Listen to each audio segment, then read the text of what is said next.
And it's certainly an area, a field of endeavor that I think is worth exploring. And yet, in some ways, I'm more interested in who's doing the mapping of that particular territory. And how are they making their maps, right? If we think about the most basic unit of map making in terms of our own experience, what is that? What do we have? What do we use to make maps of reality? How do we do it? Senses. Senses. Whew. And how many do we have, and what are they? 5. We've got 5. 6? The sixth sense. I hear a metaphysical discussion coming up. Oh. We can all agree that we're familiar with the senses: visual, the eyes; auditory, the ears; kinesthetic, feeling senses; olfactory, we just experimented with that at lunch; and gustatory, right? And this is our nervous system. And what our nervous system does as a human being is that interacts with reality. And it has sensations, right? If we look at it graphically, I will demonstrate my great artistic ability by making a picture of this guy. Here's a human being. And if we look at this human being, he's got a visual sense, and he's got over here a big auditory sense, and down here he's got a kinesthetic sense. And just like you guys, this human being is experiencing reality. Reality we could represent as a purple blob, for lack of anything better. So our senses meet reality, and then what do we do when we have an experience of something outside our senses? Reaction. Okay, and what do we react to? What do we react to? Stimulus. The stimulus. Our interpretation. That's an interesting thing. What happens is that we have a stimulus, right? Something happens in the photic receptors of the eye, the kinesthetic senses of the finger. There's a sensation. That sensation goes up into the human biocomputer, which is about 1 kilogram of magic encased in 1/8 of an inch of eggshell right here sitting on your shoulders. And what this does is it creates a map of reality. And then the human, us, we move through the world responding to this map of reality, right? That's what allows us to return to the correct condo tonight, right? That's what allows us to recognize our mother-in-law when we pick her up at the airport. That's what allows us to find our car in the parking lot at the mall, is the map of reality that we refer to. And that map was generated by external stimulus, right? Now, on a very basic level, this is how it goes on. But at a deeper level, these maps of reality become really complex. Like an experience perhaps when you were 7 years old and you were on ice skates and the spotlight was on you and you had this intense experience, that emotional state goes into your map of reality too. And we have a sense, kind of a surface understanding that our beliefs are really maps of reality. Our beliefs guide us through the territory of life. We respond to the world and other people quite often based on our beliefs. Some of those are personal beliefs, some of those are cultural beliefs, right? So there's layers and layers and layers and layers to these maps. But the primary map-making tool are your senses. Your visual, auditory, kinesthetic, olfactory, gustatory. But primarily in NLP, we explore at great depth the senses, the visual, auditory, and kinesthetic senses, right? And for map making, they're absolutely invaluable. Because if these are cloudy, obscured, dull, what kind of map do you create? A cloudy, obscured, dull map, right? There's simply things that happen in the world that you're unable to perceive, right? There's kind of what you could call a threshold to your perception, right? You're only able to perceive what your senses allow you to perceive. in a real practical sense, some examples of this, I heard a story told about Andres Segovia once, who's a great flamenco guitarist. And he was in his room in Seville, I think it was, and another guitarist, a very accomplished musician, was visiting, came into his apartments and saw Segovia's favorite guitar sitting there. Right? And without asking the master, which was a faux pas to begin with, he went over and picked up the guitar, without dropping it, fortunately, and began to play some really nice riffs, some really good music. And when he finished, he sat down the guitar, he turned to Segovia and he said, "Well, it's a very nice guitar, but I noticed that the 6th fret is slightly high and it doesn't give the purest tone, right, on the bass strings." And Segovia said, "Yes, this is true. It makes it unique. And I noticed that even though you had trimmed your fingernails this morning, you didn't file them." Right? This guy could detect whether or not fingernails had been filed. So his auditory sensory acuity was really top-notch.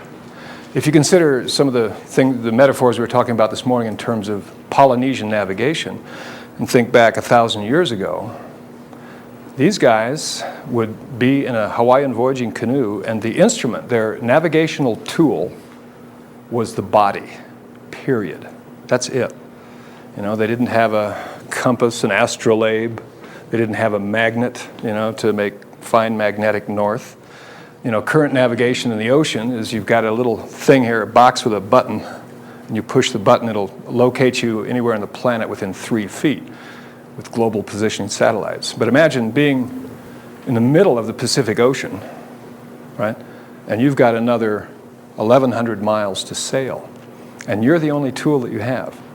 So navigation by these folks was done with the senses. This is it. They had the senses to deal with reality, to follow a map, and to create a map to lead to a destination. So what do you suppose they used visually to navigate? Stars. Stars were they're most precise. The big star helped orient them during the day, which was the sun. It always came up in the east and gave them, directional references. And also the moon, reflection of the sun. But the star patterns at night, the constellations, right? The Hawaiian navigation is referred to as itak in Hawaiian.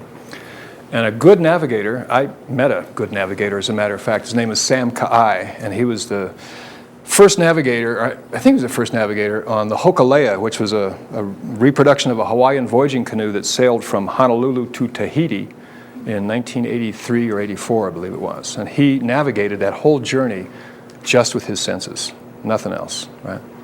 And he was talking about Hawaiian navigation, and a good navigator, traditional navigator, can hold something like 27 different stellar maps in their mind. Because, if you've watched the stars at night, they change, right? Because the Earth is rotating, the stars seem to move, so the constellations move. So if you're watching the horizon, a certain stellar configuration comes up. It's very easy on a boat to sail right for that star. You're very precise. But since the world changes, reality is tricky, slippery. So reality shifts, and then suddenly this constellation is moving up here, and it's much more difficult to orient to a star that's up towards the zenith, better towards the horizon. So these guys could hold 27 different precise stellar maps that were all different to know exactly what stars to navigate towards. So they had great visual acuity, right? And this is what made them good navigators. But imagine a night when it was completely foggy, right? It's dark, fog sets in, there's no moon, there's no stars. You're the navigator, what do? How do you keep the canoe on course?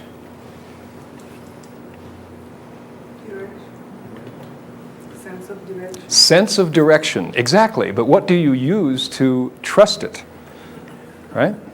You were saying that you're beginning to trust your emotions and your intuition, right? That's a useful thing to do if you have the evidence of it being trustworthy, right? If we look at a Hawaiian navigator, they trusted their intuitions, but they used their senses to educate their intuition in very precise ways. Wind? Wind. And how would you use the wind if you couldn't see? By hearing? Auditorily, yeah, you can pick up a lot of information, right?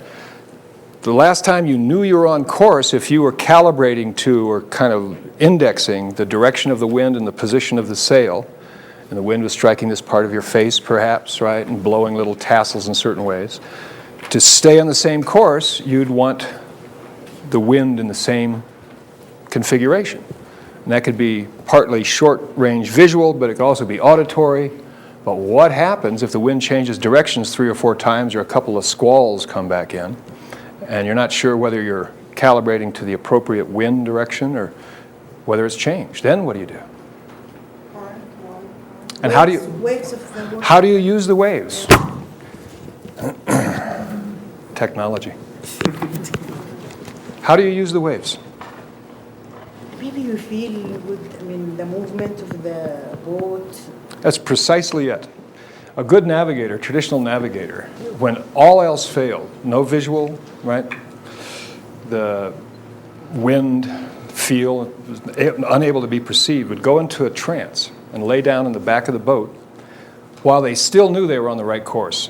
And what they would do is they would register the movement of the waves in their body, literally in the fluid of their body, because your body can pick up all of that stuff internally. And they'd be in a trance, and this would be a compass. And they would have one hand raised as they lay down. And if the canoe got off course and the body feeling changed, it was very specific. If it changed, they would give the guy on the tiller a hand direction, and he would move it this way, or the sail would be set, until the body felt exactly the same again, right? So you're talking about a 360-degree kinesthetic reference in the body to navigate a canoe. And again, at times you could have the responsibility for 35 people and kids and grandma and grandpa. So these folks who developed this kind of cartography and exploring the territory to create their maps were very precise in the use of their senses. And in fact, that's what enables you to make maps of reality that have the current date as copyright as opposed to 1928. Now, Brian, you were saying you're an acupuncturist, right? Yes. Do you do other types of Chinese medicine? Herbal. Herbal? Have you ever gotten into oriental pulses as a diagnostic? Yeah.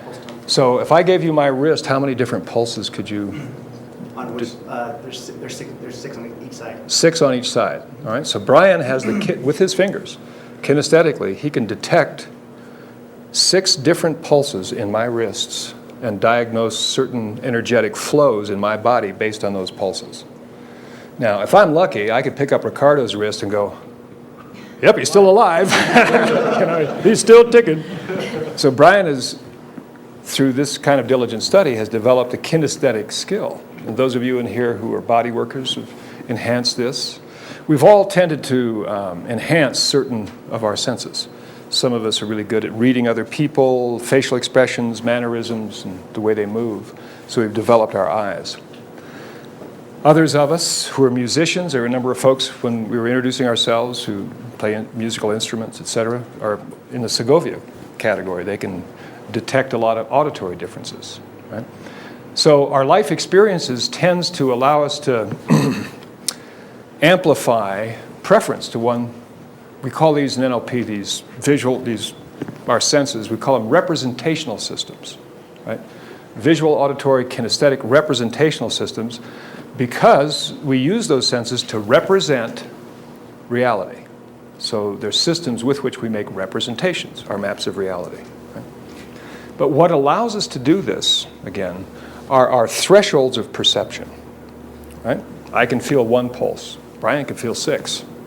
So his threshold of perception, he's lowered it. So what's happened for Brian is he has an inflow of what we call in NLP news of difference. In other words, there's a lot of information he's picking up here, and I'm not picking up much because my threshold's way up here. But as the senses become more finely tuned, the thresholds of perception lower. And literally, the world changes.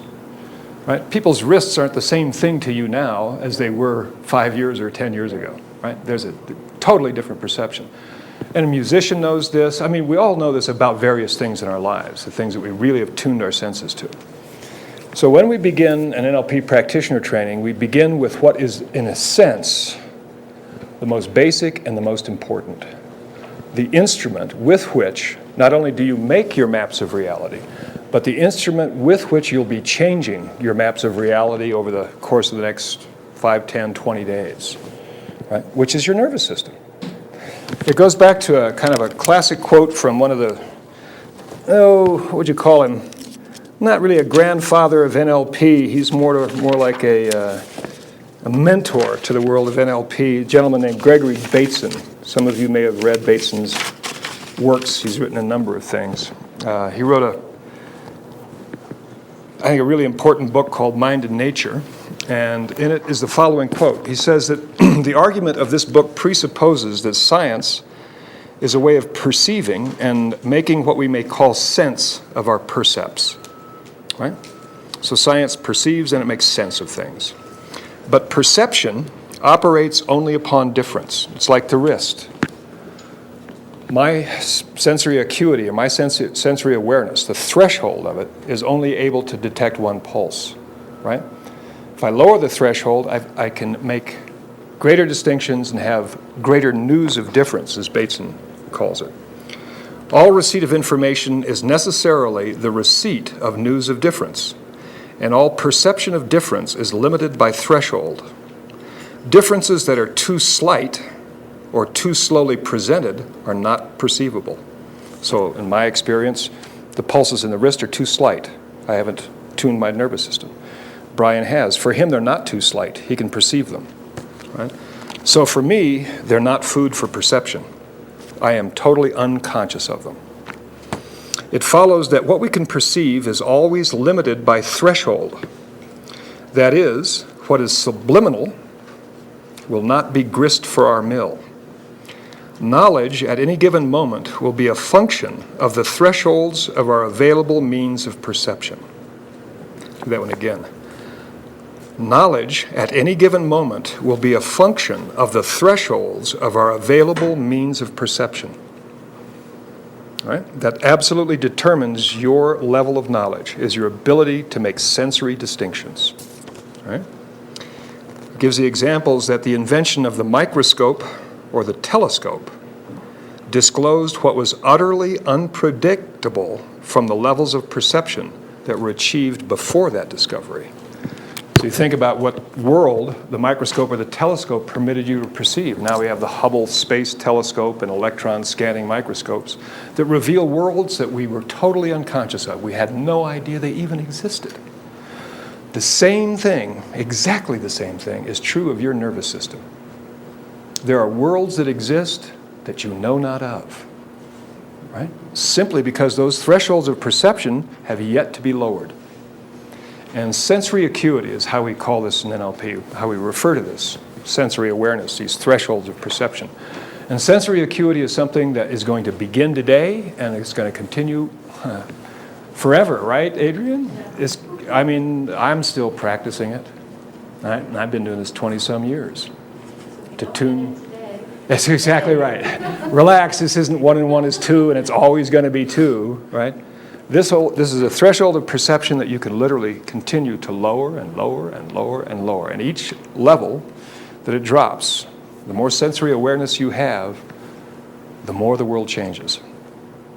And it's sometimes difficult for, us to really understand the impact of this because we seem so familiar with seeing and hearing and feeling. Well, we just do it, right? And we tend to want to, well, what's the technique or what's the pattern or how do we do this, right? This is the instrument that you use to become a master of NLP.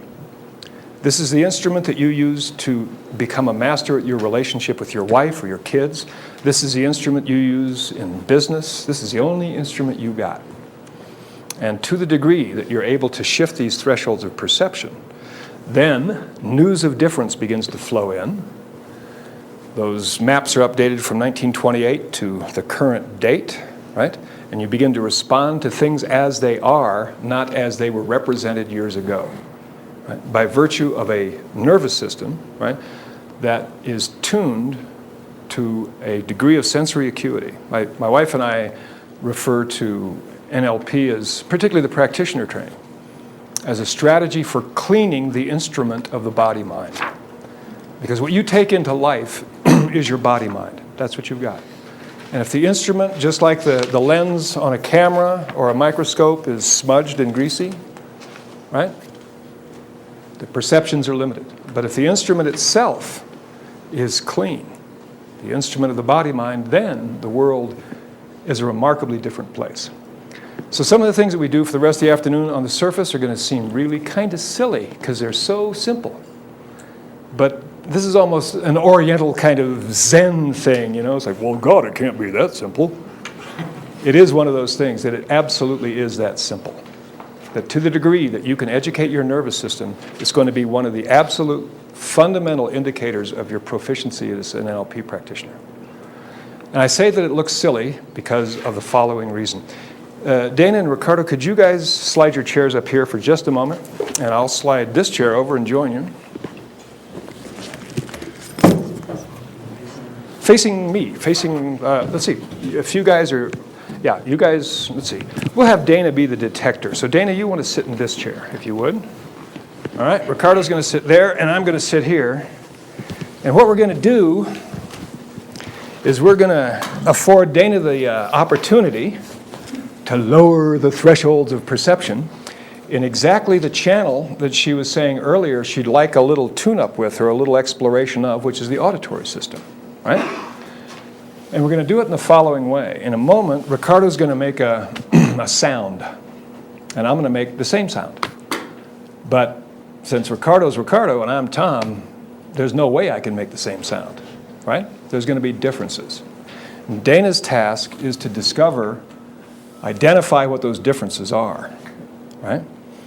Now, when we do this, what we're doing is we're assuming that right now Dana's thresholds of perception auditorily are at a certain set point. She's able to make certain elemental distinctions auditorily. And our task is to lower that threshold so she can make more and clearer perceptions and receive more news of difference by virtue of that. Right? Now, as we do this, we want to make sure that she's sort of constantly in a state of challenge, right? So let's snap your fingers there for a minute, okay? One more time. Okay, we'll try this to begin with. Now, these are two sounds. Ricardo's making one, I'm making another. All right, what we're going to do is let Dana hear and listen to both, so she's going to be hearing them, and then she's going to be indexing the sound to the person that made it. In NLP, we call this calibrating. So Ricardo's going to snap his fingers 3 or 4 times. She's going to calibrate to Ricardo, so she knows that that sound goes with Ricardo. Then I'll do the same thing, and she'll calibrate to me. So what you need to do, since it would be a little bit easier to know who's doing the finger snapping with your eyes open, is close your eyes. Right now? Yeah, right now. Now Ricardo's going to snap his fingers and then say his name. Ricardo. Ricardo. Ricardo. Ricardo. Got it, Dana? Okay, now I'll do the same. Tom, Tom, Tom. Got it? All right, now is there any doubt at all? No. Yeah, and why's that? Because you said your names after. She's good. Boy, I thought this was going to be hard. All right, so here's how we're going to work that. In a moment, with your eyes closed, we're going to randomly, one or the other, we're not going to tell you who, they're going to make a snap of the finger, and your task is to guess, based on your calibration, who it is, right? If you guess correctly, the person who did it will say correct. If you guess incorrectly, they'll say no and give you their name. All right, so you can update your map. All right, so we're going to begin. You ready? Mm-hmm. Tom. Correct. Tom. No. It was Ricardo. Okay? Ricardo. Correct. Tom. Correct. Ricardo. Correct. Tom. Correct. Okay, now that's about 4 in a row. So she's got it made. In other words, she knows the distinction quite well. So what's happening, there's no news of difference coming in. There's no stretch to her auditory receptors. And the reason for that is because these two sound stimuluses are sufficiently dissimilar that she can pretty much easily detect the difference. So now what we want to do is make them more similar. All right, so we'll continue, and we'll begin again. You know, I was using location. partially. Well. I could locate where they were. And this is the kind of thing that your detector, your pattern detector, wants to be aware of. What are they using to make the distinctions? Because location is only one possibility auditorily. There's lots of other possibilities that you can discover. So now that we know that she's doing that, we're certainly not going to do it again, are we? All right, so are you ready to roll again? Ready, Dana? Mm-hmm. Okay. Tom. Correct. Ricardo. Correct. Ricardo. Tom. Ooh, you were soft. Right. So now we know that she's using another, these are called submodalities. So you got the modality, the representational system, auditory, then the subcomponents, one of which is location, also volume, right? So let's carry on. Ricardo. Correct. Ricardo. Tom. Right? Tom. Ricardo. All right. Now we're at the other end of the range. We're at the range where pretty much regularly she's not getting them correctly. That means that she's not learning anything. It's just random. Could be one thing, could be the other, right? Okay, I guess I go home now. Hey, I was doing so good just a moment ago. So now what we want to do is make the sound a little bit more dissimilar so she can detect the pattern. In other words, we're not trying to make sure that she never gets it right. What we're trying to do is stretch her awareness. So in terms of this exercise, where you want your pattern detector to be is at about 70% correct, maybe 75, something like that. If they're getting them all right or all wrong, nothing is happening. There's no news of difference. They're not really calibrating to any distinctions of significance. So we'll carry on just a bit more, okay, Dana?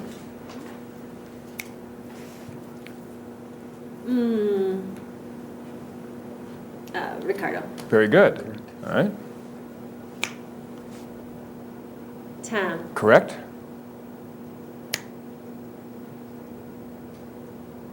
Tom. Ricardo.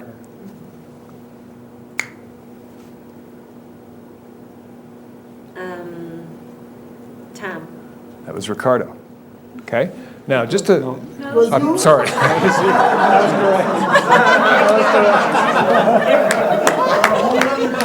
It was? Well, where was I? Correct. Now I'm totally confused. Exactly. Let me offer a brief recommendation that if you start to process the stimulus for too long, right? What do you start doing? What were you doing when you heard them and then there was a pause before you made your decision? What were you doing inside? I was trying to figure out who's to help. Right, and how were you doing that when you say you were trying? Well, you know, how was I doing it? It's like, well, usually Tom is louder than Ricardo, but they change that occasionally. Right. So what are the chances they've changed it this time? Right. So in a sense, what she's saying is the first thing that she's done, right, is she's gone to internal dialogue. So now she's talking to herself. So that whole external awareness of the auditory is completely gone. The longer and the more she talks, the further away she is from the explicit stimulus itself. So just as kind of a guideline on how to begin to get to be really good at this, you want to go with whatever your first impression is. Just the quicker. Speed is important.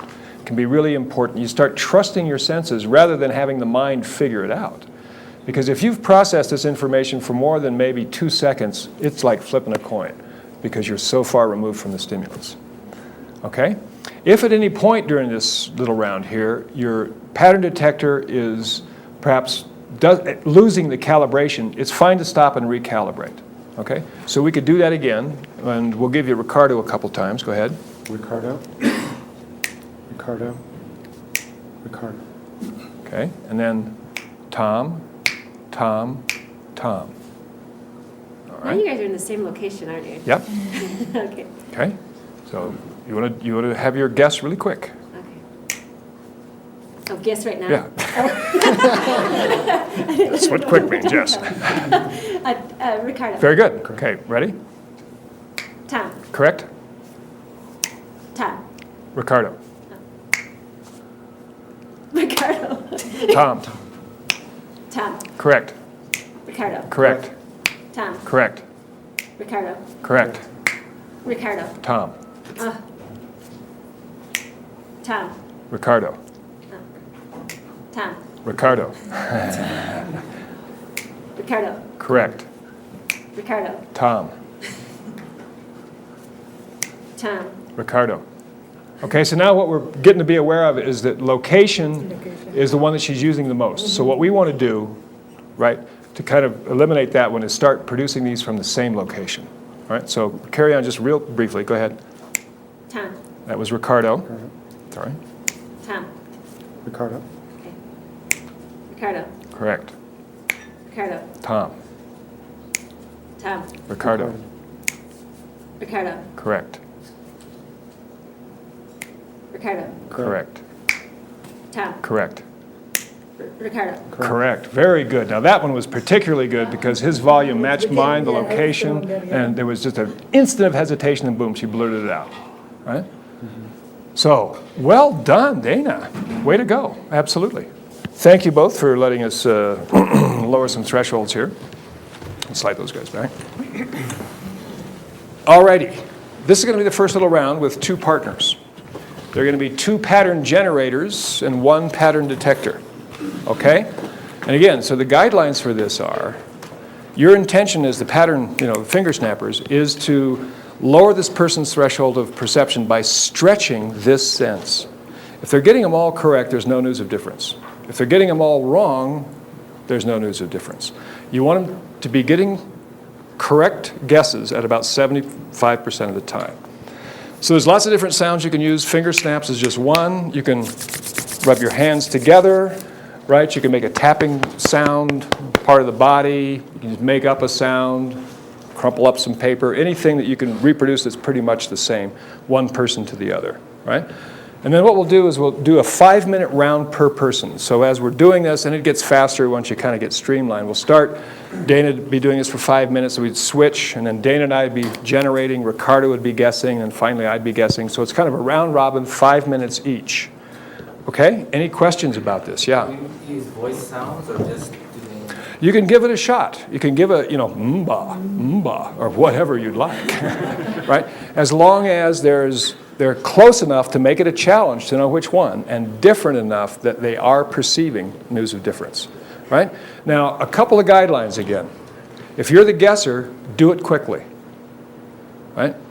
Because if you don't, and you get lost in internal dialogue, or you start making pictures of one guy's hand and the other girl's hand, or whatever it is, this removes you from the stimulus, and then it becomes a 50-50 chance.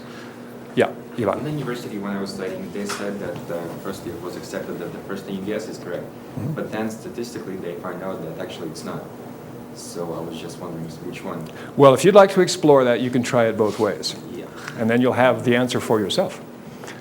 All right, any other questions about this? Are we changing location of the sound as well? You can do that. We were doing that initially, but it was obvious from the beginning that Dana could get the location pretty easily. So then we brought it closer together to make that more of a challenge. And she primarily was calibrating to volume, right? So also be aware of what kind of distinctions are you picking up? Are you really good at detecting auditory location? Are you better at things like sort of auditory volume, right? Anything that you notice in the auditory field. Okay, so when we break for these small exercises, we've got the outside. There's an area, a little patio area over here. You can do this seated or standing, doesn't make any difference. You can arrange your chairs anywhere you want in the room. In about 20 minutes or so, when we get together as a whole group, just reset the chairs with respect to these little blue lines, and we'll be in business. All right? Find two partners and lower the thresholds of perception of their auditory representational system. Keep the same position. You rotate. Keep the same 3 people. You don't want to detector then. Right. Right. 5 minutes each. Okay.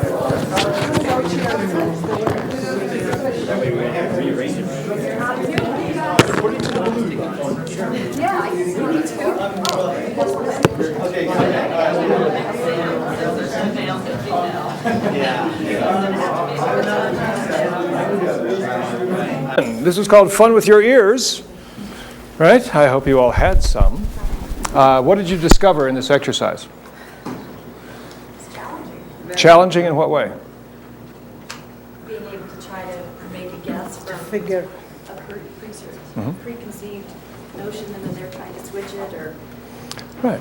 So, I mean, this is the point of this whole thing. We're talking about lowering thresholds of perception. Hopefully you all experienced it as a challenge. My question to you is, what were you doing inside to meet the challenge? Using different senses, not same sense. All right, so some of you were using different senses, right? If it didn't work, I use different senses. Okay, so you'd shift to try to move from auditory to a visual and get a picture of their hands or something? Yeah, something like that. All right. The feeling of like his hand was larger and his hand was smaller. Okay, all right. or intuition. Intuition, interesting. Yeah, and what was that like? I mean, how do you know, Monet, when you're using intuition? How do you know that? Well, I don't know, because this is pretty much a failure. That's It a, felt like it was right, and then it was wrong. uh-huh. I use my knowledge. You used Knowledge. of? Musical. Okay, Musical. So It you- was like two instruments for me. Okay. When they did calibration, I imagined that they are different instruments. okay, And when they started an exercise, I was like completely, I could do that. gotcha. Because there are different instruments. All right, so some of you, just based on life experience, like in this case, she sort of indexed different kinds of instruments, and she used that as her sort of strategy for calibrating. But not visual, No, the sound of the instrument. the sound. Yeah. Piccolo versus bassoon. Could you differentiate between different intensity of the sound and still tell the They difference? can tell you, it's almost with 90%. Correct. It's good. Yeah, because sometimes even the same person, but he doesn't produce exactly Exactly the same sound. Yeah. Right, so it's a challenge. Yeah. Steel instruments also. Exactly. So for her, what I'm suggesting is that given her life experience, she has developed a really useful strategy for making auditory distinctions. So one of the things as we progress in the training, you'll have the skill to be able to do is to model other people's behavior and figure out exactly how she does it. So if there are those of you who it was difficult making these distinctions, right, she'd be a good resource to approach so that you can continue to tune in to what's happening, right? Yeah, I Ivan. also used kinesthetic a couple of times, accidentally or intuitively speaking. Instead of guessing sounds, I said the wrong thing, but my finger pointed at the right person. Okay, so you consciously were unsure, but unconsciously you knew. Yeah. Right, interesting. Yeah, all right. So, yeah. Also, Black. some sounds like a clap had a lot more variation, so it was a little bit more difficult than a snapping of a Right. finger. So some sounds themselves are actually richer, like a big hand clap has got more richness to it or more variables than a simple finger snap. And you can Yeah. almost feel vibrations from it. So Right. you're not only listening to it, but you can So it's almost a kinesthetic flow as well. So all of the senses are engaged. Now, how many of you noticed that if you weren't sure, that you did something else? You started talking to yourself or trying, I wonder who it was, or was that him again, or right? Does that sound familiar, Brent? Right? And then literally it's just you're flipping a coin. You have no idea. You're so far from the stimulus. So whether it's correct or incorrect, the quicker it is, right? Is that, because you had a question about that in terms of scientific research indicates that, Well, yeah, my first guess was 90% correct. first guess, 90% correct. Okay, this is from a man who has explored it from both directions, from the literature and from personal experience. And personal experience is the final arbiter of your reality, regardless of what you read. I knew that my textbook sucked. Yeah, exactly. Now you can say those guys who wrote the textbook don't know what the heck they're talking about. But is it a fair challenge if they're so good at mimicking each other that their purpose is to trick you? No, then you have two people that I'd like to talk to after the training. No, yeah, exactly. The intent of this is not to make it difficult to guess, because if you do that, you're cheating your partner of learning, right? Absolutely, you're withholding learning. The strategy in this is to stretch their perceptions So they're getting 75% of these right. I mean, it's possible that if you had really some impairment or bad sensory acuity auditorily, some person could be over here going, Bill, and somebody could be over here going, Joe, just so you could make the distinctions.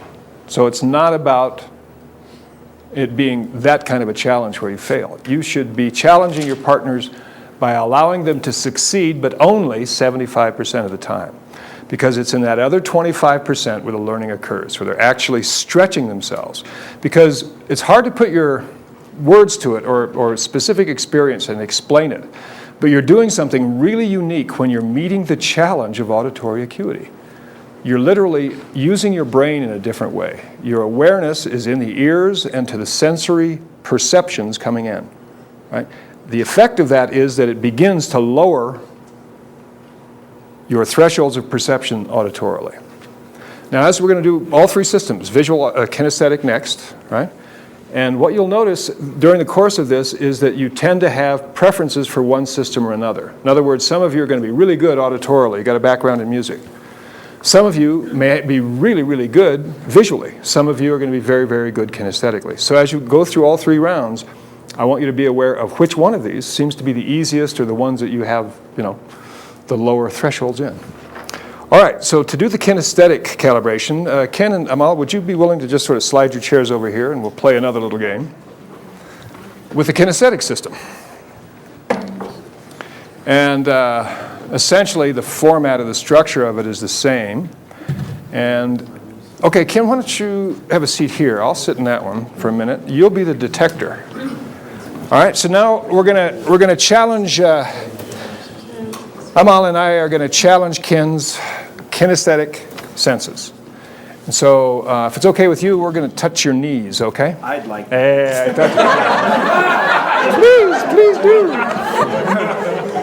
Oh, I got a whole month of this, cool. All right, now, if I use the left knee and Amal uses I use the right knee and Amal uses the left knee, is that going to teach him much? No. Why? Location, right? So we want to use the same knee. And so let's use this knee. All right, so what you'll go first, and let's use 3 fingers, right? And you're going to touch him on the knee 3 separate times and say your name after each one. And you're going to calibrate to her touch. And after you touch him, say your name so he knows who's who. Okay. Amal. Okay, and here's Tom. Tom.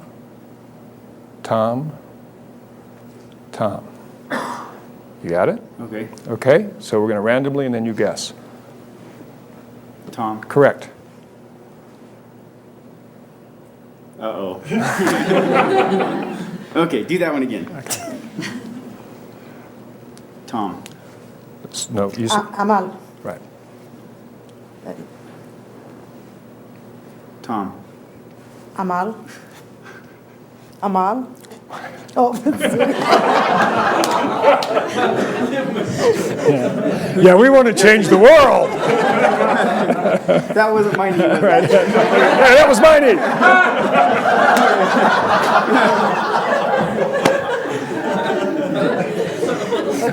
Okay, here Close your eyes. I need you guys to recalibrate. Okay, great, and he knows. Because you'll do this, and you may have done it auditorily, where it's just gone. It's random, I don't know. Yeah. In which case, you need to recalibrate, to reset the system. So now we'll do it again. So go ahead and you.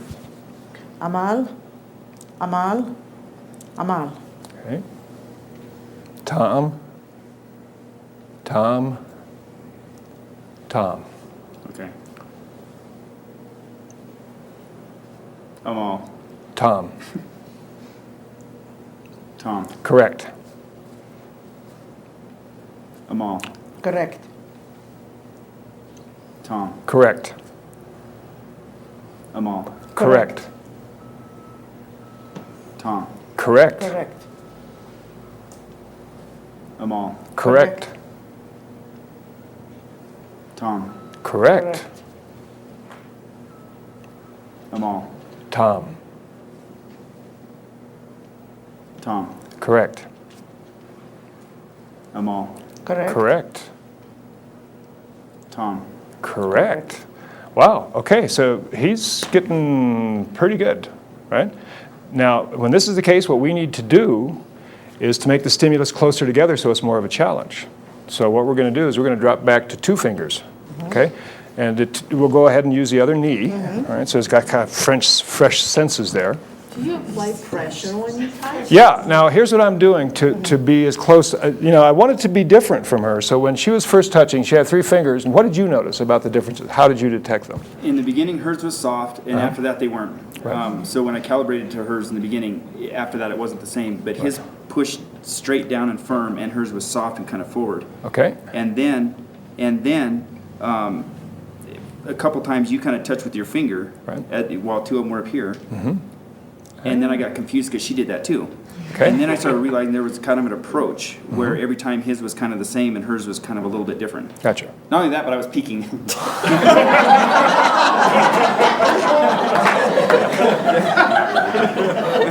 So these are subsets of the kinesthetic system. Pressure is a big one. Location is a big one kinesthetically. But also direction of movement. She kind of detected a sequence that went in there. So as we were first beginning, I wanted mine to be somewhat different. So I was doing a slightly different location and a slightly different move with firmer pressure. So that, it would be, he'd be able to detect some difference. But then when he was getting them all really correct, I dropped back a bit and started matching her a little bit more directly. And he was still doing really quite well.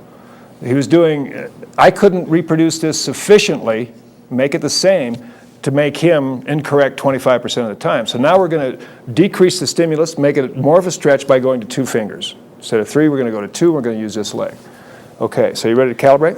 Okay. All right. Amal.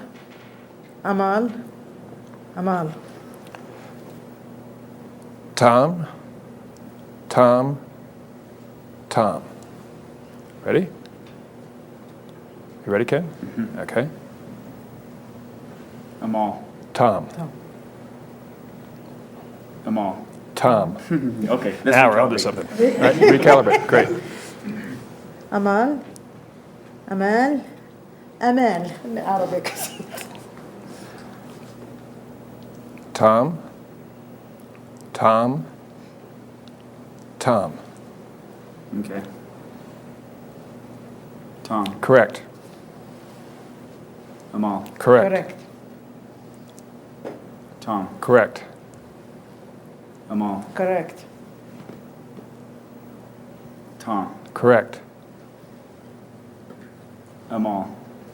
Correct. Amal. Okay, Correct. now, what are you calibrating to? I am hearing. That's right. Okay. All right, so what he's hearing is the movement of Amal's clothing as she leans forward, right? Okay. But check it out. I was going to tell you pretty soon anyway. Yeah, I figured it out. I'm over, how long am I going to let this continue, right? So here's what people do characteristically in life.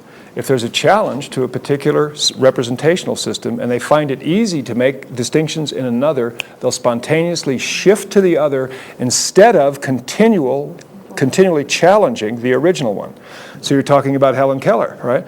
She never stopped challenging all of them, right? I mean, that was just where she was at. Most of us, if, whatever's going auditorily, it's hard to make distinctions, but they're really easy. Visually, we can do it. We tend to rely on what's easy.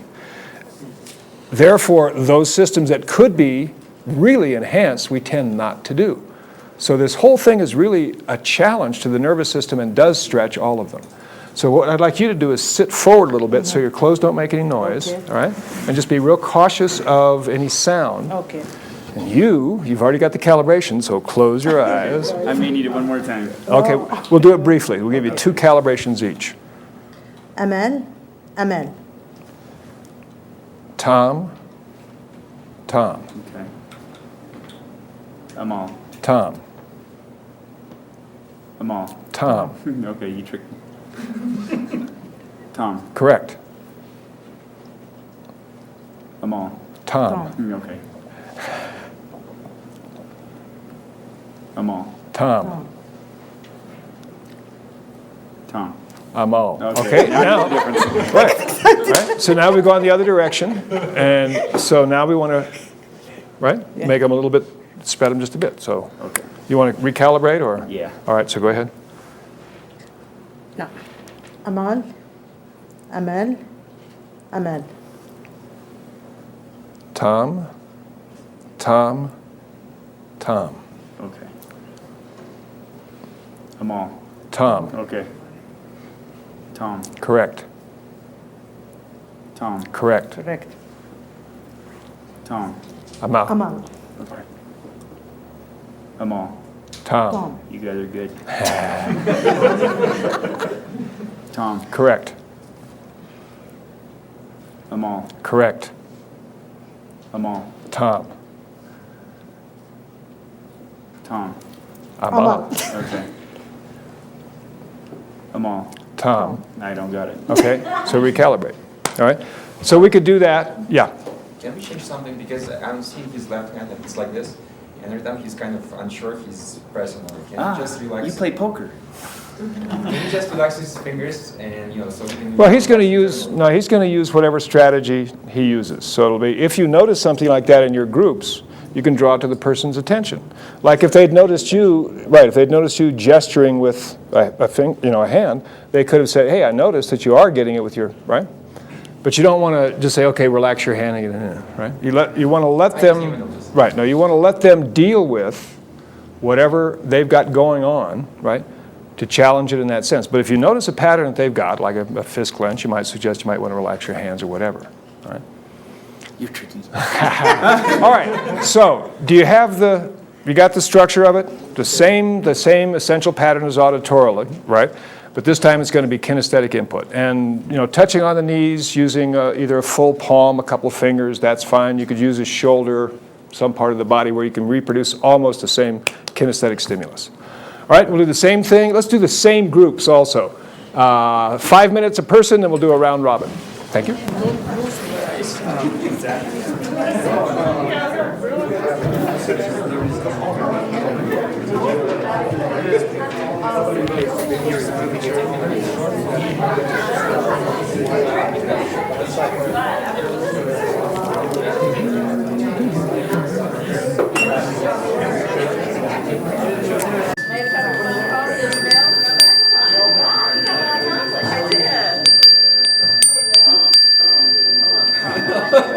Absolutely, correct.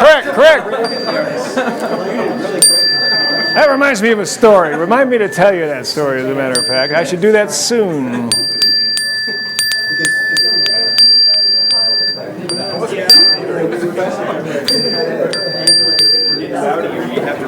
I know, we gotta get a louder bell, right? Come on.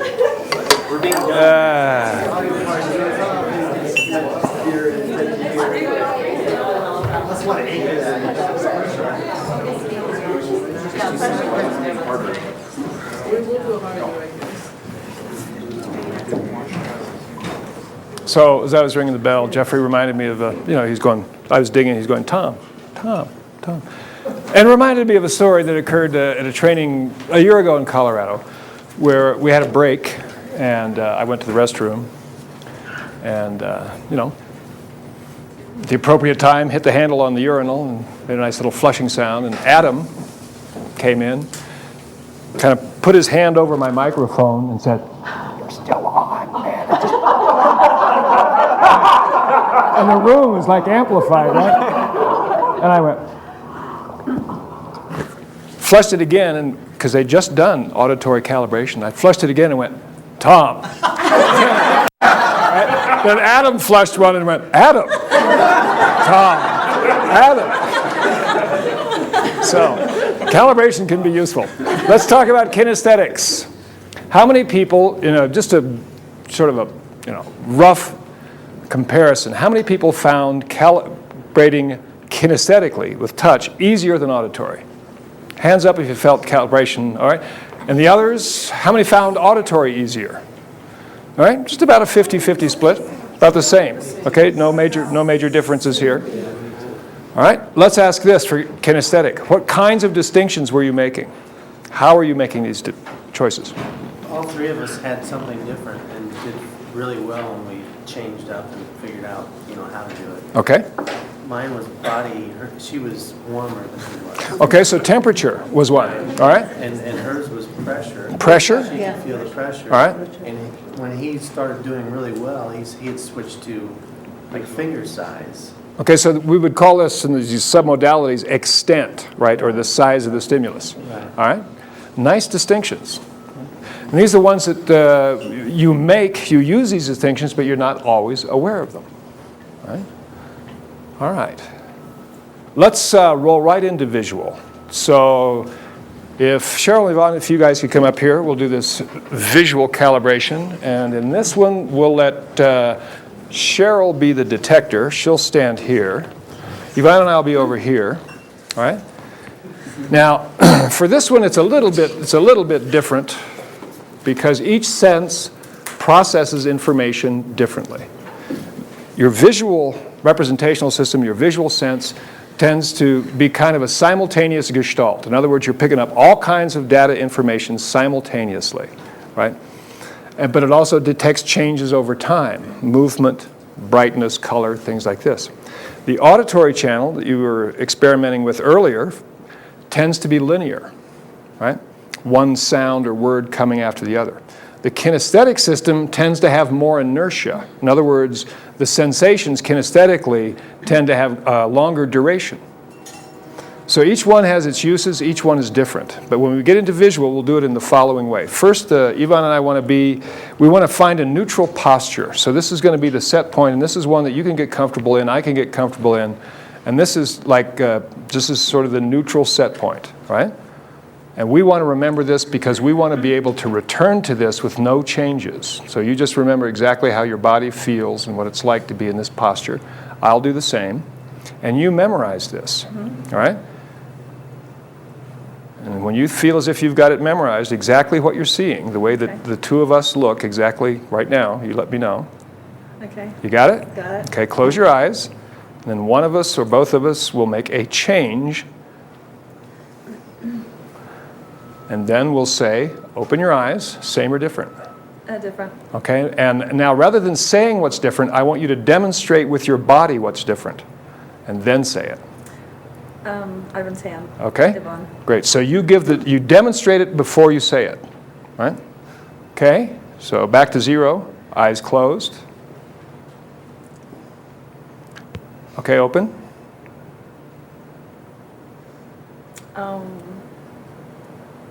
Your mouth shut.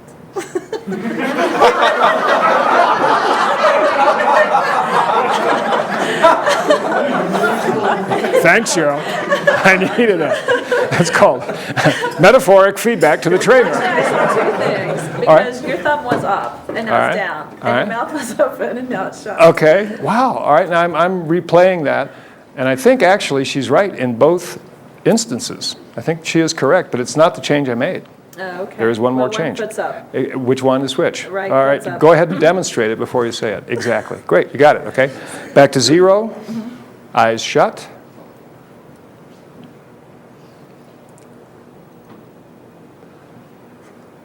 Open. Great, you got it. Don't even have to say it. All right, back to 0. Ready? Eyes closed.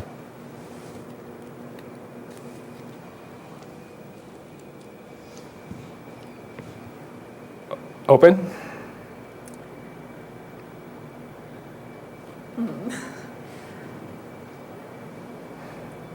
You're frowning. There's a slightly different facial expression. That's really what I noticed. All right. Ha, we got you, we got you. Okay, eyes, let's see, back to set point to 0.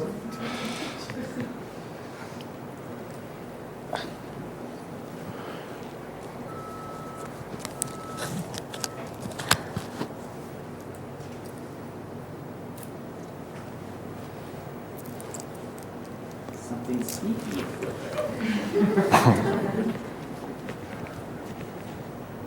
Okay, open. His watch. and your hands are different. Well, that's amazing because my hands are different. I couldn't remember how I had them. It's one good thing. Right. The light was pointing towards you. Right. So there's one other thing here, and there's one other thing.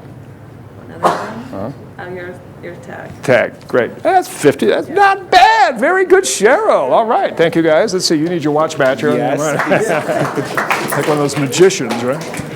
Okay. So basically the same pattern. You want to have two neutral postures that there's their kind of zero set point.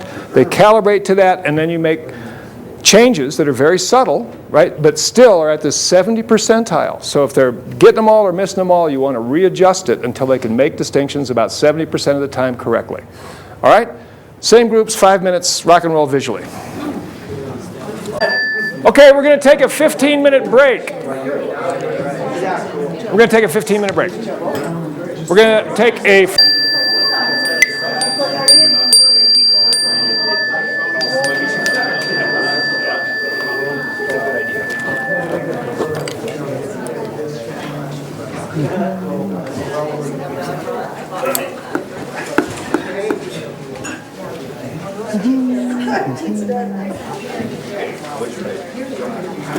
Okay, we're going to take our exploration of this bell one step further.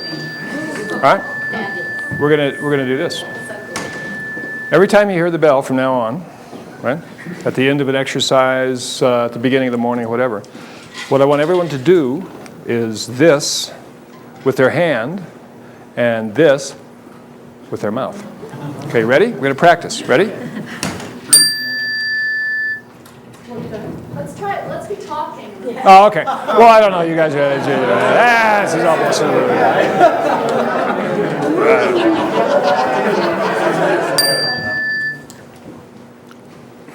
Excellent. Okay, let's see if it's... Keep it...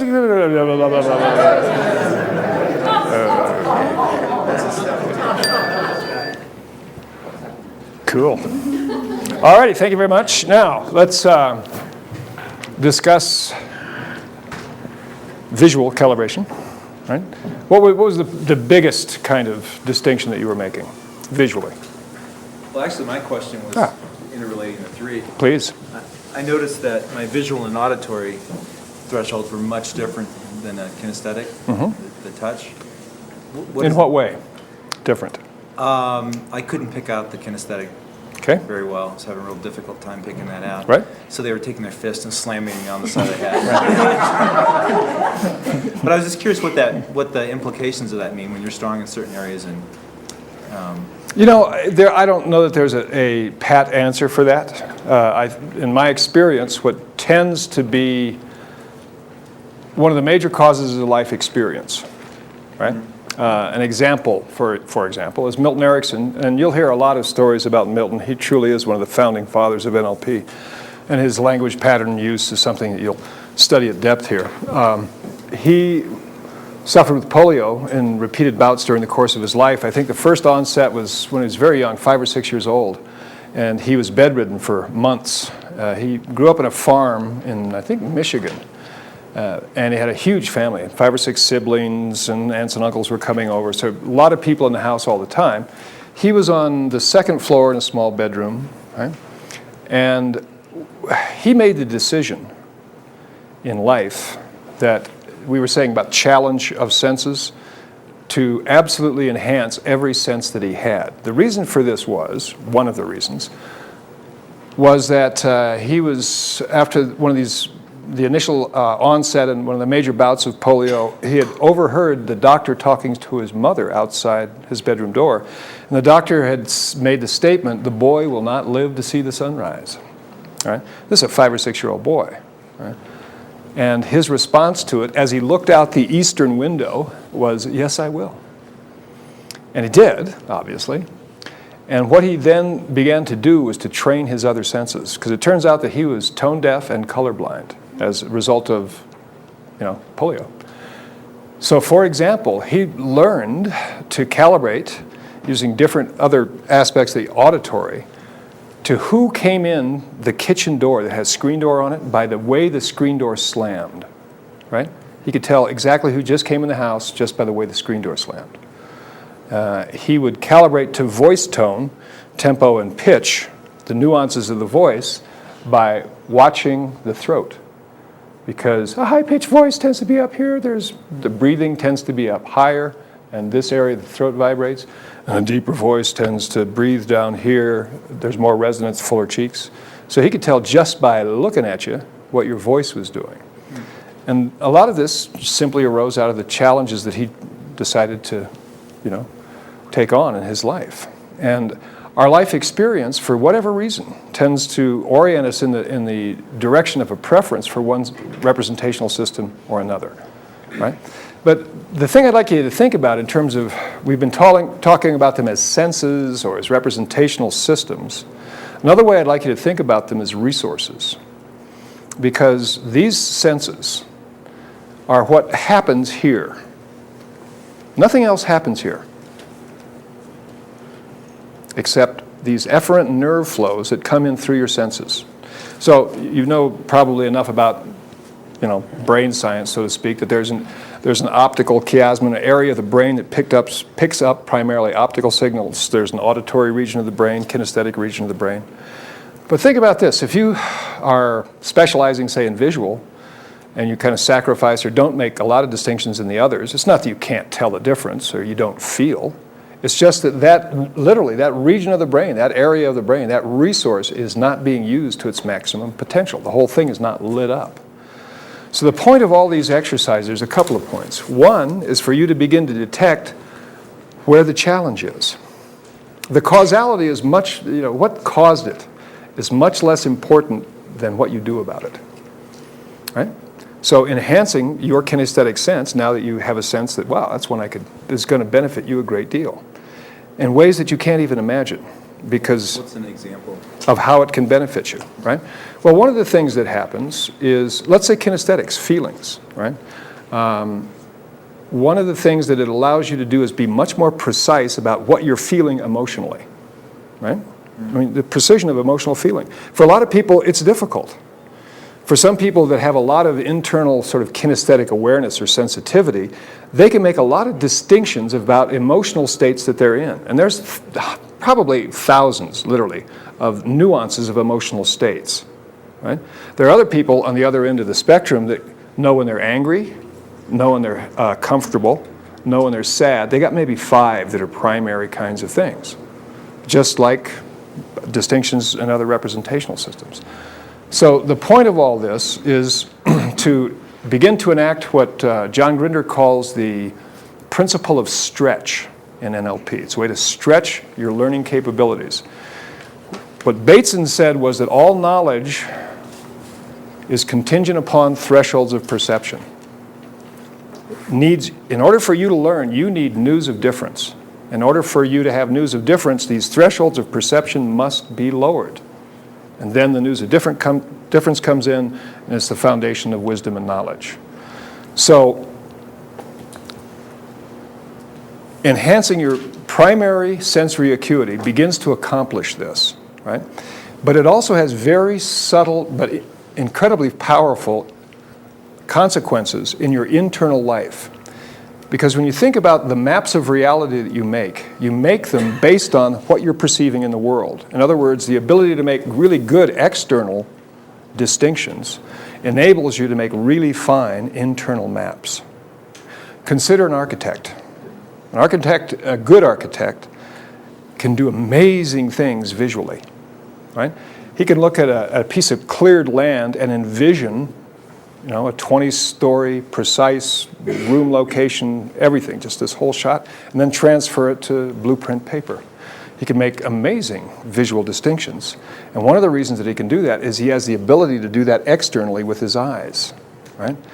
There's, in a sense, the way you use your senses externally is reflected by the way that you make maps internally. And the richness of your internal maps and their kind of timeliness is really critical to your well-being, your ability to communicate, your happiness, right?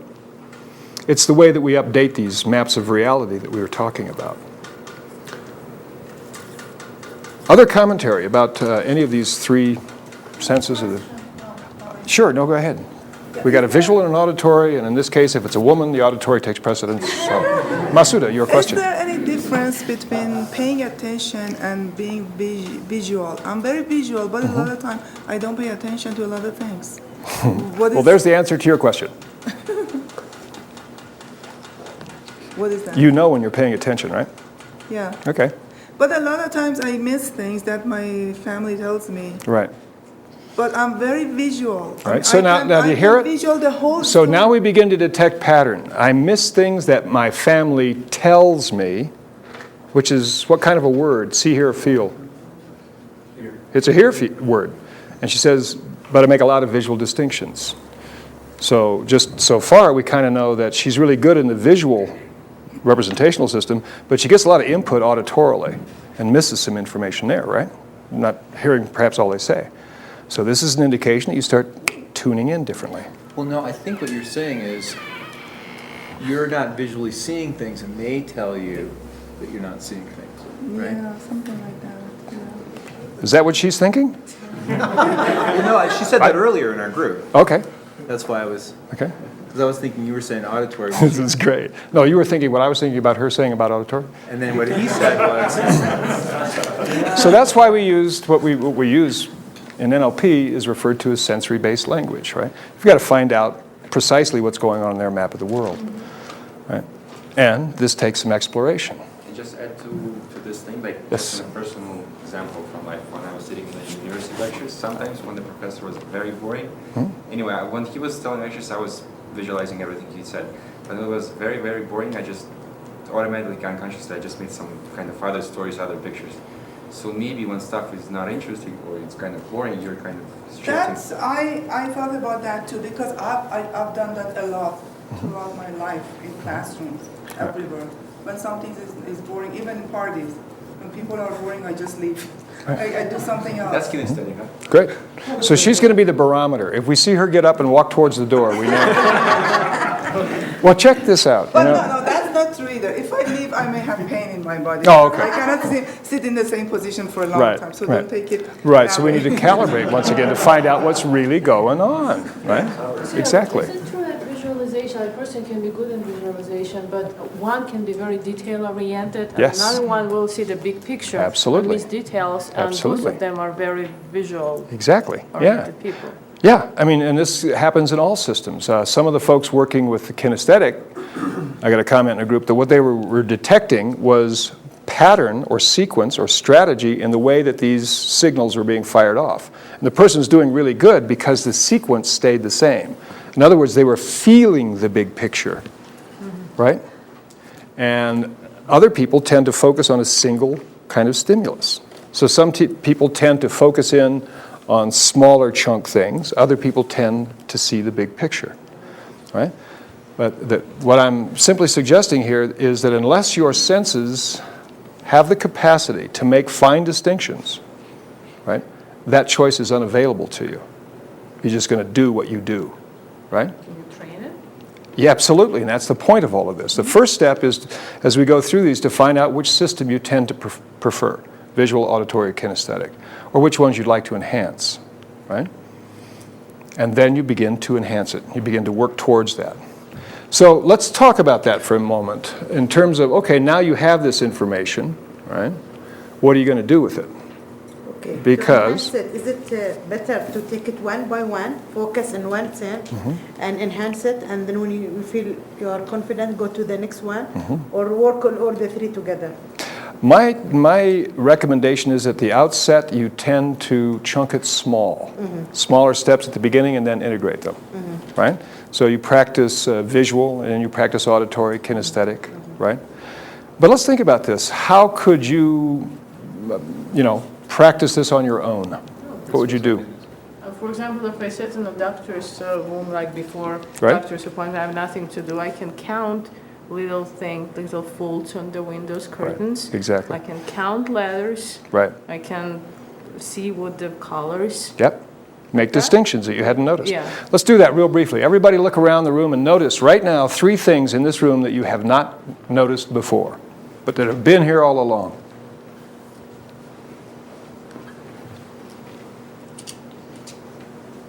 there's there's other people here. Yeah, right. Go back to sleep, Ken. Right? I mean, we could go on and on and on. There's all kinds of things in this room that you didn't even know were here until you began to direct your awareness and your attention to them. Right? What is this? What is this? That's a good question. And that's what happens if you notice. It's like, well, what is it? Right? But you've got to be able to notice it first. That's the key. Oh, and that's right? going to expand your knowledge. Yeah. Since you notice it, and then... Exactly right. Right. And that's what you do. Because humans want answers to difference. They want to integrate these differences with their maps of the world, with the way it is. Now, the other thing that doing sensory acuity exercises does is that it puts you in what in NLP we sometimes refer to as uptime, as opposed to downtime. Downtime is when the professor is boring and you're going, man, I think I'll go skiing next week. I got to get those new boots, or you're somewhere else. You're in your own map. Or when you're bored, you tune people out and you're, oh, my shopping list, I need sugar and Your internal sensory acuity and using it well requires that you go outside, right? And what that tends to do is it pulls you away from your maps. So you're not relying on your maps, you're relying on your senses. And there's a difference between perception and conception. The senses are perceptual things. They give you perceptions. And then what the mind does with perceptions is that it creates concepts or maps. The perception occurs before the conception. And the cleaner the perception is, the more distinctions there are perceptually, the richer the maps are internally, right? Let's say a person that has difficulty calibrating visually, or they just don't notice those kinds of distinctions, might not be able to tell the difference between when their son, who's been hanging out with the wrong kind of people, when he comes home stoned because he's been smoking pot, and when he comes home tired because he was up till 3 o'clock studying. And if they have something in their map about, I wonder if he's smoking dope again, and they see him in that state, then suddenly the kid, in a sense, disappears. They're referring to their own map because he sort of looks like it, because they haven't yet tuned into the nuances between those two states, and those can be really important. You think about working with other people, and you're going to be doing this very shortly, tomorrow specifically, in some exercises or actually later today, where you're going to need to notice the response that another person has. And in order to do this, you're going to need the sensory acuity to go outside to notice what's happening, rather than make assumptions about what's happening inside your own map, right? So the thing about sensory acuity and calibration means what does what you're seeing mean, right? In other words, is this anger over here? Is it confusion? Is it happiness, right? What does this configuration actually mean? That's a calibration to your perceptions.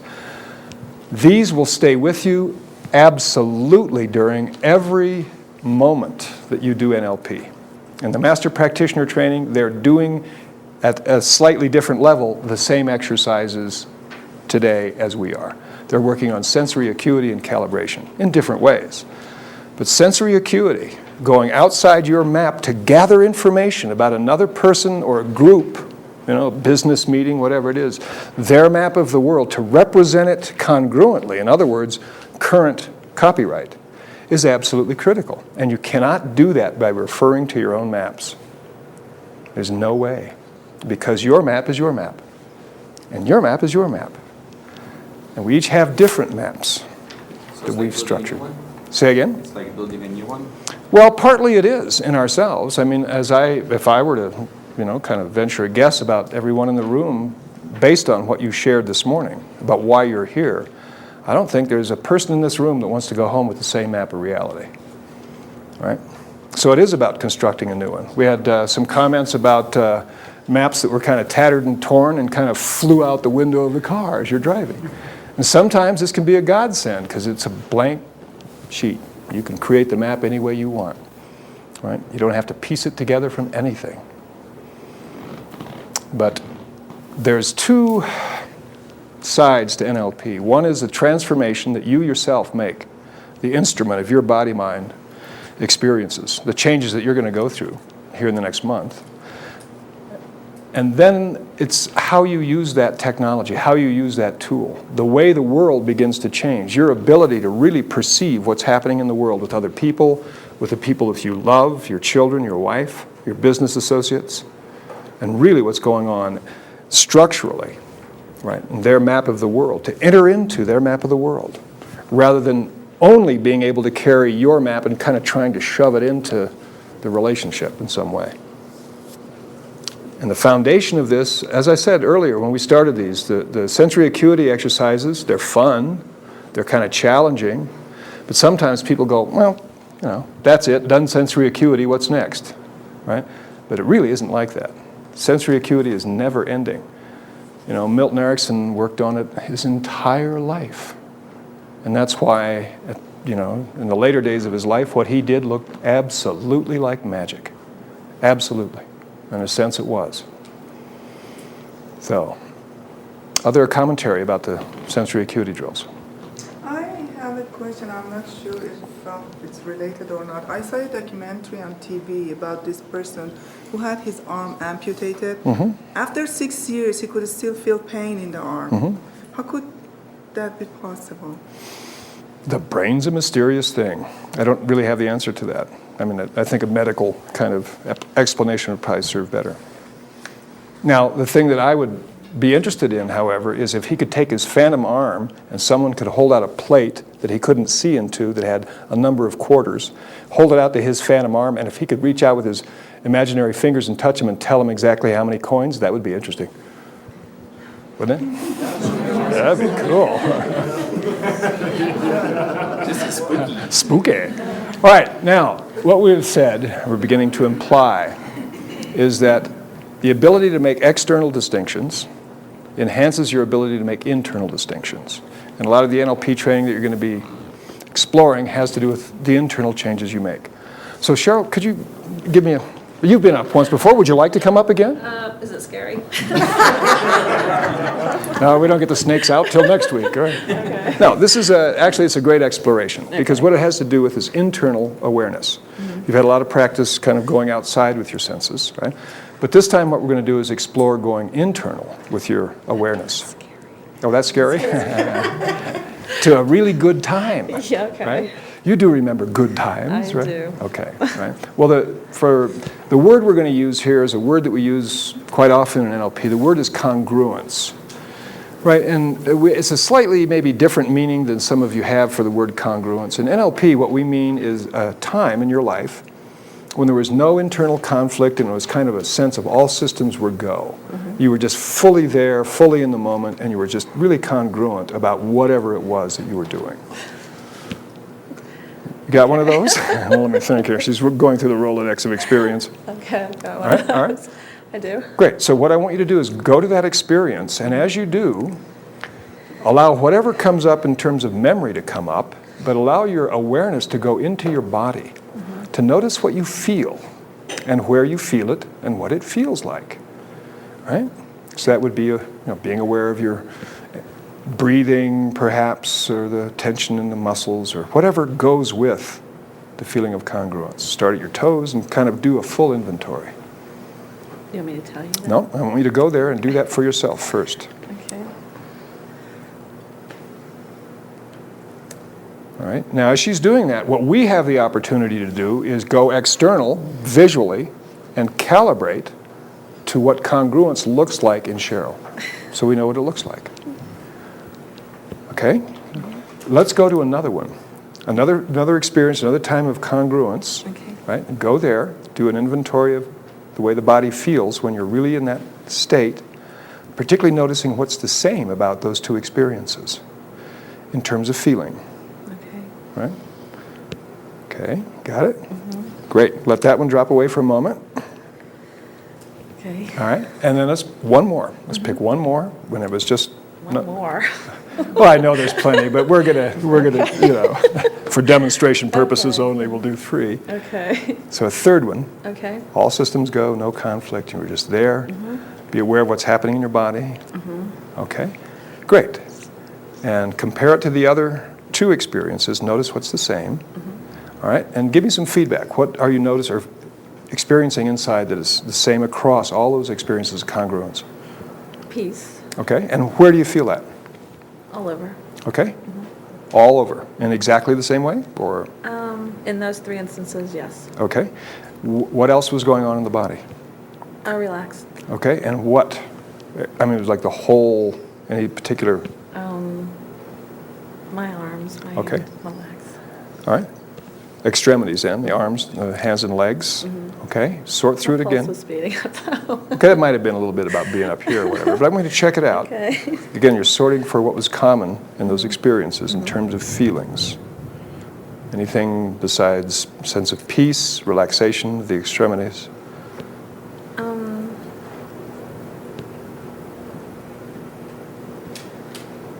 Perfect.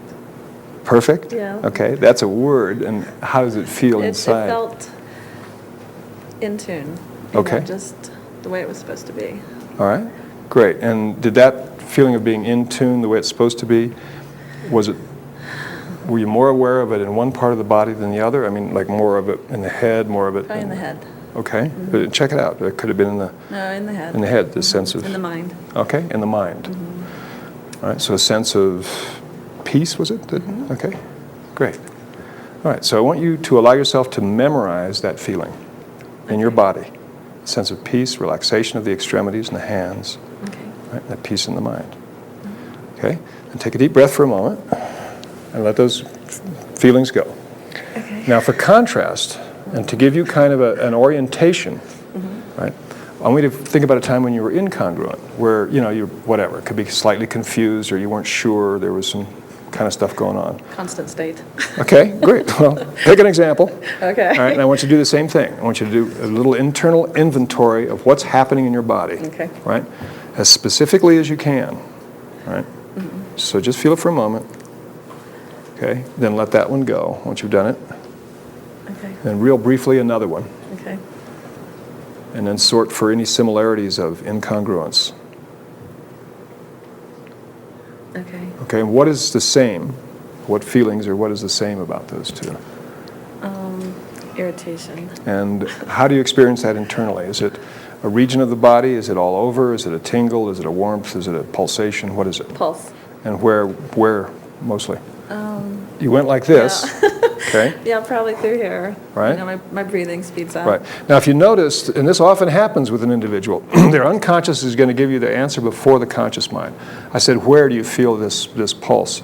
She said, and she gestured like this, and then, so I already knew the answer, right? She just told me. But then she starts to explain it, and she goes, well, the conscious mind is kind of, all right, so you feel it here, and it's kind of a irritating pulse. What's the pulse like when you? Warm. Does it stay in one spot? Does it move? No, it's pretty much just through here. Okay, great. So it's right through here. Irritation. All right. All right. It's an irritation. There's a pulse and there's a warmth to it. Okay, great. Let that go. Okay. All right. Now, I want you to remember those things that went with congruence, and I want you to simply put yourself there by doing those things, letting the arms relax completely. Right. Getting in the same posture, the same breath. And then feel that kind of sense of peace in the mind, right? Let that flow through your whole body, and realize that this is sometimes as easy to get to as simply doing it, like this. And it can be a target state for you during the course of the training, so that you can tell the difference between times when you're kind of out of balance and when you're totally aligned. Right? There's an old saying in Hawaii that says that energy flows where attention goes. Right? So if you put your attention on this state, your life force tends to kind of flow in that direction. Okay?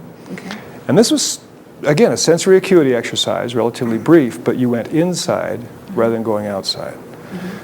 So you make distinctions not only externally, but inside your body too.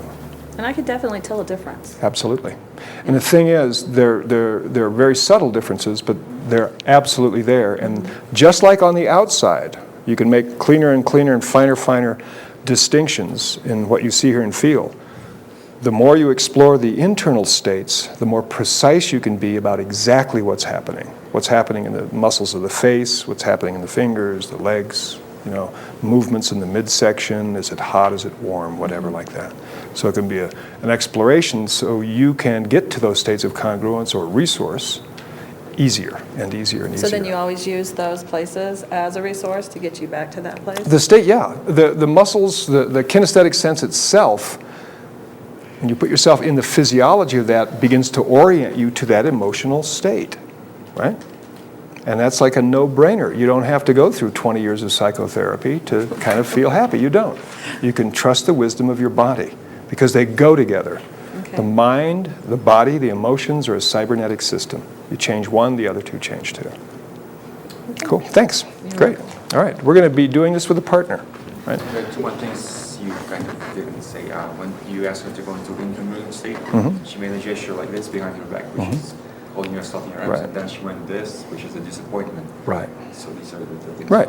Now, and the other thing is that on the outside, as Ivan is noticing, we're making distinctions that she wasn't aware of or didn't comment on, the gestures, the hand movements, etc. And they were pretty regular, right, for congruence versus incongruence. During the course of this exercise, it's an exploration for both of you. When you're in my position in the exercise, it's going to allow you to use your senses to calibrate, to notice what it looks like when someone is congruent, and how is that different than when they're incongruent. What kinds of things are you primarily seeing here? And if you're in Cheryl's position, what it's going to be is an exploration of these two states, right? What it's like to be in an internal state of congruence versus incongruence.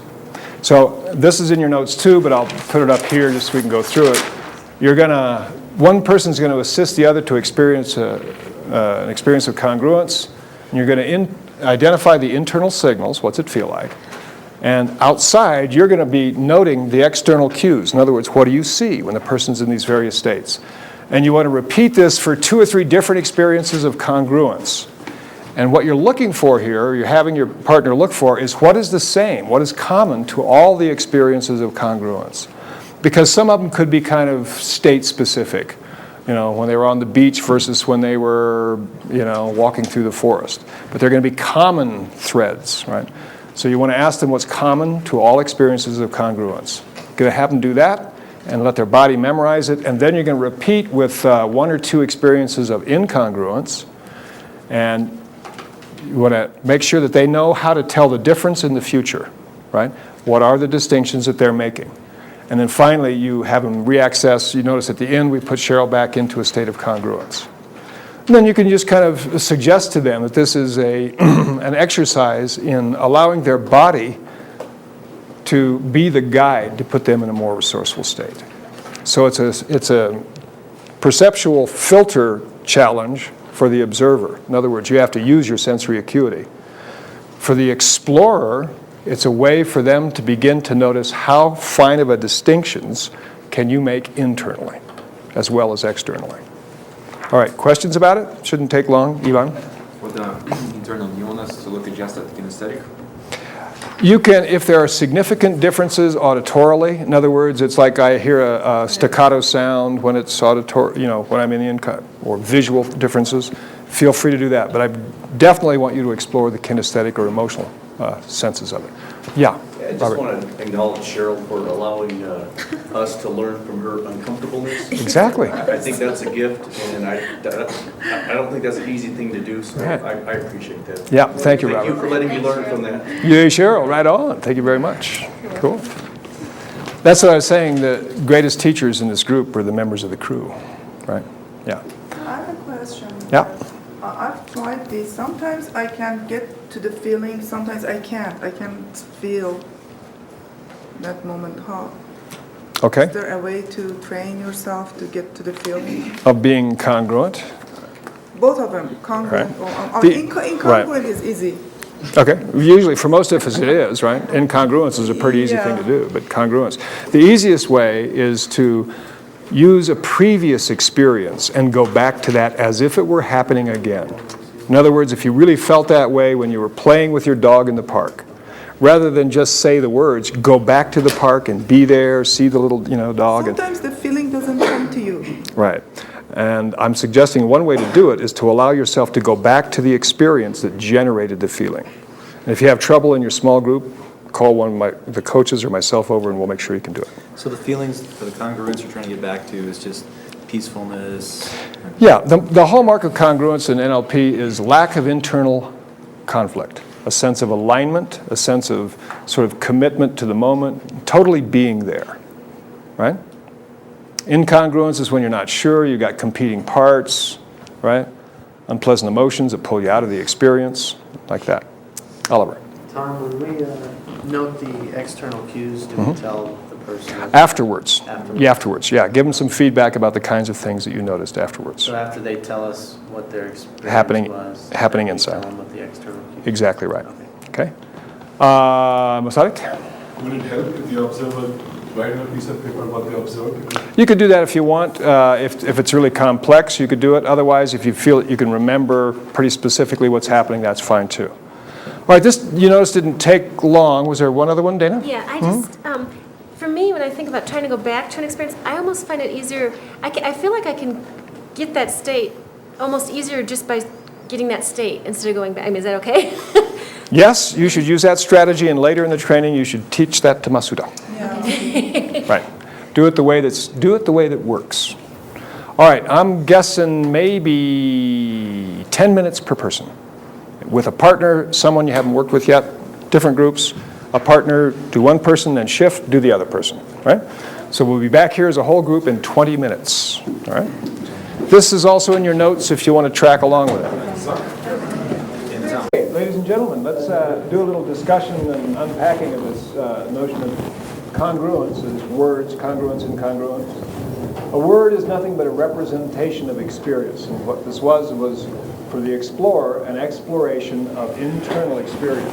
So what kinds of distinctions, when you were the one doing the exploration, did you come up with? What did you discover was happening there? Is it, I mean, yeah. Well, actually, just a brightening of the eyes. Okay. And lighting up of the face, and actually moving of hands to the heart. All right. So some real definite kinds of things that you can notice. Yeah, unequivocal. Great. Other observations? Yeah, Judy. Well, one of the things Chris said was, before I was able to verbalize what was going on, my body, just like Cheryl's, was, rocking back and forth, backing up, clenching my hands, and then I would say, well, I feel tension in my arms, or I'm backing away from somebody, or I'm really angry. And my body was doing all of that before I verbalized. Exactly. Did others hopefully notice that? That in other words, if you were the person doing the observing, their body was telling you before their voice was, right? Right. I suggest to you that this is something that prior to today you probably were not noticing. Or if you were, it was kind of casual. That's a profound learning. That the unconscious mind, as John Grinder was fond of saying, is mercilessly quick. It'll let you know the answer, boom. And then the conscious stuff comes a little bit later. But you don't even know that it's happening unless your sensory awareness is outside observing for specifically that kind of thing. And that's pretty cool. Exactly. Instead of just sort of rolling along and being more concerned with what's going on with you interacting, you're stepping outside yourself. Exactly, and that's the whole notion of being an uptime or going external with your awareness. Because if you're talking to somebody about congruence or remembering the time you felt great or whatever, and you're inside remembering where you were on the beach with your dog, you miss everything, right? You have no idea what the other person is doing unless you are external with your awareness. All right, other learnings in this little pattern of internal sensory acuity. There seemed to be a sense of strength, and we became aware of, even if you're not accurate in your belief system, right. If you're congruent, there's a sense of strength. He said I kind of set up like a military guy, but right. He was also talking about a sense of, yeah. Okay, now, did you use the words if you're not congruent in your belief system? Or if you believe in what you're doing, even right. if you're not correct. Yeah. Absolutely. So that's why somebody can be truly evil and very powerful. Absolutely, and totally congruent, totally committed, no conflict or whatever. Yeah. Congruence is not good, it's not bad, it's just congruent. It is, right. And then we've both been aware of a sinking pressure down and a weakness when we were incongruent. Right. Right. How many people noticed in the incongruent state something happening down here that kind of contracted or got That's often an experience. Even shoulder come down. Right. Yeah. It's like there's a sort of heaviness enters the body. There are commonalities that we all share, and there are some unique differences. Colors, yeah.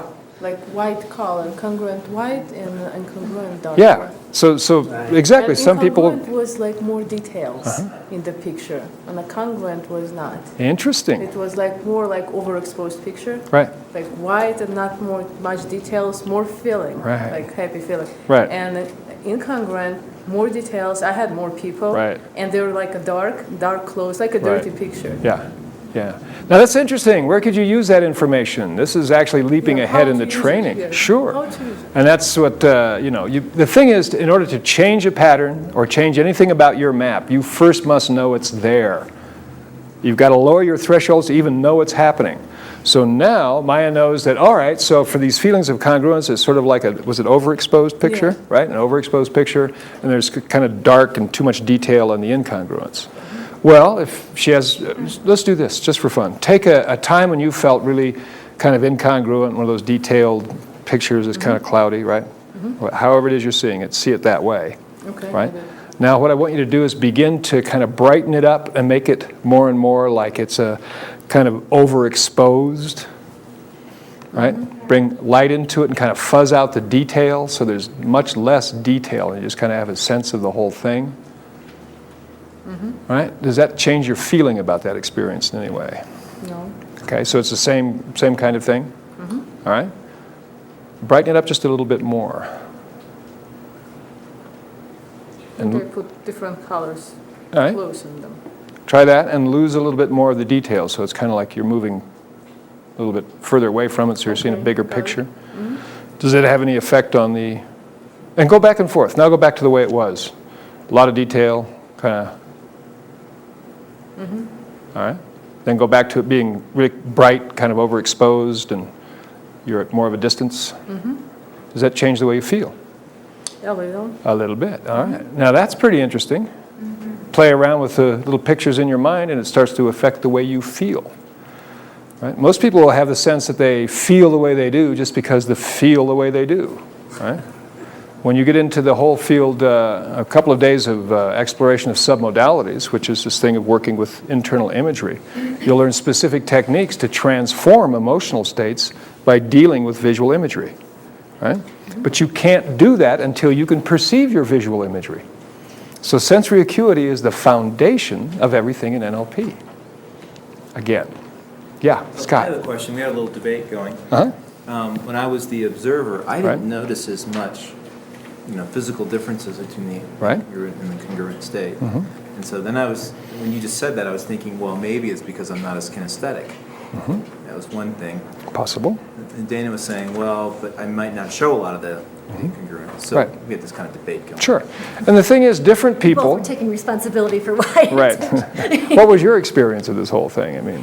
Well, I was thinking, I don't think I really got totally congruent, nor totally incongruent. I was sort of, I guess, incongruent with both in a way, because part was incongruent and part was congruent. I mean, I could feel a congruency and an incongruency. But it wasn't really a robust state. Right. It was funny. It was like both states. I could almost feel both of them. Right. I was having a hard time just feeling one or the other, which was... So your perceptions may have been right on, that there weren't a lot of distinctions, just given her feedback.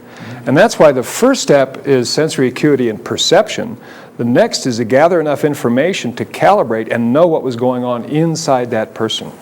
So you know what it meant, right? Because it only means what it means, not what you ascribe to it. Now, if I could talk, Masuda, about what we were talking about outside briefly, it was kind of interesting because Masuda was saying that it was really difficult for her because she's right now feeling a fair amount of pain and tension, particularly in the shoulders. So congruence and incongruence, those were difficult states to even get into, particularly a state of congruence. So we played around with that in terms of the same kind of thing of thresholds of perception. And we started with where she was. Okay, so which areas of your body are painful? It's here, it's in my head, and there's heaviness, and there's tension in my shoulders, and up here, and this area of my chest. All right, which part of your body, we went for an opposite feeling, is most relaxed? And as she sorted through her body, we really didn't even find a state of relaxation, but we found that the thighs, they felt okay, but they were tired, right? Now, it's interesting. Congruence and incongruence are night and day, in a sense, big chunks. But where she was at in terms of her internal perceptions, what was relevant to her was tiredness versus pain. And tiredness is actually much more pleasant to feel than pain, right? And her body is doing both at the same time. So she knows right now how to feel tired, and that's better than pain, yeah? So we just began to explore the possibility of, in a sense, the thighs teaching the shoulders how to let go of some of the pain and just feel tired, right? So we chunked it down and made it relevant to her experience, kind of like the calibration exercises. So everything that happens within you is expressed in unique ways on the inside. Just like everything that happens outside you is also expressed in very unique ways. But unless you have the sensory acuity to notice the pattern, to notice what's going on, then it's very difficult to make any changes in the map. Like with me and my little 1928 copyright map of the Beaver Pond story, right? If I chose to totally rely on that map, I was going to be in for a very rough day. And many of us, sometimes out of default, because we have no idea what else to do, we continue to use those old maps, and life becomes much less than pleasant. So the first step is pattern detection, noticing what's going on inside of us and noticing what's going on outside, right? Both are absolutely critical. And then you begin to think about applications of this. And I was thinking all about medical applications, for example, because I've talked to a number of physicians, and one of the things they say is sometimes it's difficult with patients because they're not able to express literally what they're feeling. Well, it feels kind of sore over here. It's like they don't have real good awareness of what's really even going on in their body. So they can't give high quality information to someone, that's trying to help them in some way. So just some education in this whole thing of being aware.